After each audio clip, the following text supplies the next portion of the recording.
I think success, first of all, is knowing my purpose in life. As I have watched and observed successful people, what I have discovered about them is they really have figured out why they're here. They really do have their act together. And knowing their purpose in life is a stability for them.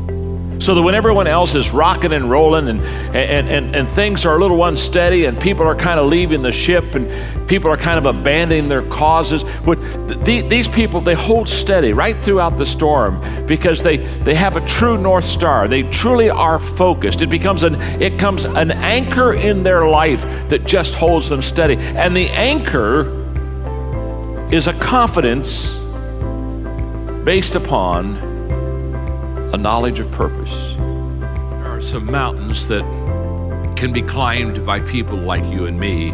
We got to get a little bit better condition, but I mean, it's not like the mountain climber mountains that would be way beyond our skill level. But some of these mountains that can be climbed by you and me, it takes a day to get to the top, and then you just camp up there and you come down the next day. And on many of these places in Switzerland where you can do that, about halfway up the mountain is what they call the halfway house, halfway up the mountain. So a group of people starts off with a guide in the morning, and about noon, you're kind of tired. You've been walking now for 4 or 5 hours, and you're coming up to the halfway house. And it's just it's a wonderful sight. Because as soon as you enter in the halfway house, you can smell the food, and they're getting ready for a good lunch, and you sit down, there's a fire in the fireplace, and there's nice soft chairs, and you can just rest your body and refresh your body. And so the people go into the halfway house, and they eat and laugh and enjoy and just really just kind of take in that wonderful, refreshing atmosphere.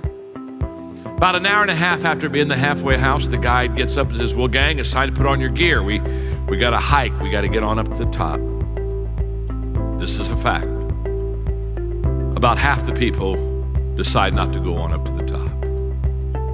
They're sitting around the table and they're just saying, you know what, go on up. You're going to be coming by here tomorrow. You're going to be having lunch here again tomorrow. We're just going to hang here. And so the people that want to get to the top, they put their stuff on and they kind of leave. And the rest of the people sit behind. They eat a little bit more food, get around the piano, sing some songs, get around the fireplace, enjoy the fire, warm themselves by the fire. And all have play games all afternoon, kind of enjoy themselves. But about 4:30, 4:45 in the afternoon, without anybody saying a word, the people who stayed in the halfway house, they slowly go over to where the window is, the big window, and they start looking outside, and they start looking up at the top of that mountain. And as they look at the top of that mountain, they see their friends. Their friends are now getting the tents out, and they're getting ready to prepare for the night, and it becomes very quiet, very somber. Because everybody in the halfway house realizes the mistake they've made. They've sold their mission for a little bit of comfort for a few hours. Next morning, down come their friends, and by noon, they come into the halfway house. And when they come in the halfway, they are laughing, they're high-fiving, they're talking about what they've seen, where they've been, experiences, the fact that it was almost impossible to get up there. In fact, they had to help each other get up there, and how they joined teams and held hands, and they just tell them all these stories and talk about the pictures they've taken, and they got the group picture up there with the flag at the top, and the people who remain behind, they don't say much. They just eat their lunch and then follow the rest of them down to the bottom of the hill where their friends are waiting for them. And those who paid the price and went to the top, who understood now is the time to reach the mission, they hug and tell stories and celebrate. And the others, they just kind of slip off and get in their car and go home because they realize they're never going to be what they wanted to be. They're never going to see what they wanted to see. They're never going to do what they wanted to do. Because they failed to realize when they're at the halfway house, now's the time to rest, and they go on. When somebody comes and says, John, I want to be a leader, I always ask them the question, why? Why do you want to be a leader?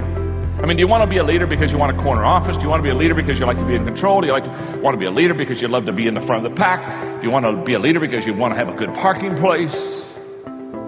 Why do you want to be a leader? Because leadership isn't easy. Leadership a lot of times isn't fun. Leadership a lot of times is kind of lonely. There's only one reason to be a leader, and that is to add value to people.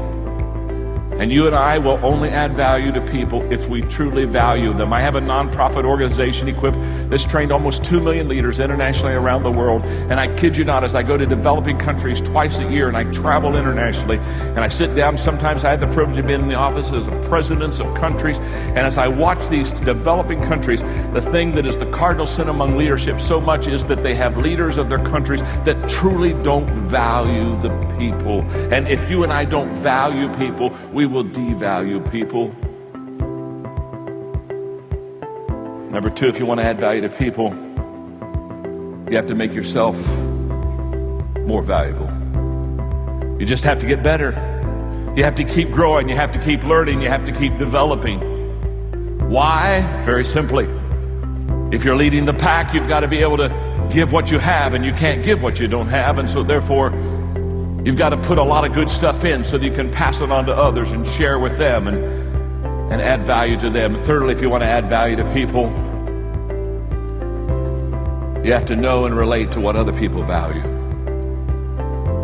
You and I have to walk slowly through the crowd. We have to listen. We have to care. You see, great leaders are first of all listeners, and then they're learners, and then they're leaders. They really do take their cue from the people. They understand that the key of leadership is connecting with the people that you lead, and the only way that you and I ever connect is by caring enough to listen. Number four is very important to me. When I'm speaking in the business community, I always share with them that for them there are 3 ways to add value to people, but for me there are 4. And I tell them I'll give them the 3. And so I'll spend maybe an hour doing those 3 things I just shared with you, talking about how to add value to people.